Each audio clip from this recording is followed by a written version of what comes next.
mipango ulionayo, mikakati ulionayo inatimizwa na Mungu kukulizia. Si kwamba wote waliolala vitandani hawakuwa na mipango.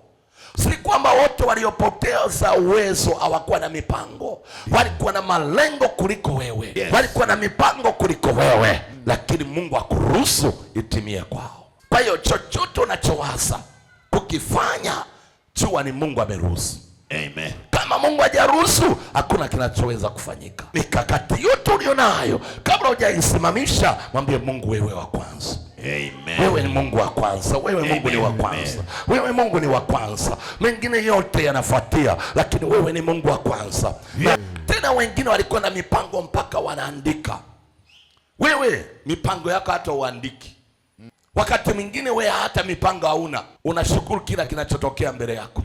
Unakwenda na matukio, lakini Mungu amekupa neema. Haleluya. Kuna watu wana mipango ya mwaka mzima, wameishaandika, anasubiri ratiba ifuate. Yes. Wewe ukiulizwa hata wiki ijayo mpango wako hujui, lakini Mungu amekupa uzima. Oh, yes. Mungu amekupa uhai.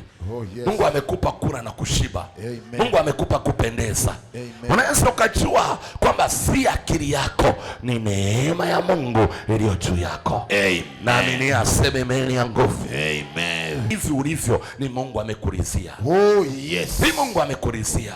Sije ukasikia kiburi ndani yako kwamba kuna faida kubwa wewe kuwepo nyumbani mwa Bwana. Ni Mungu amekulizia. Mpende Bwana Mungu wako kwa moyo wako wote.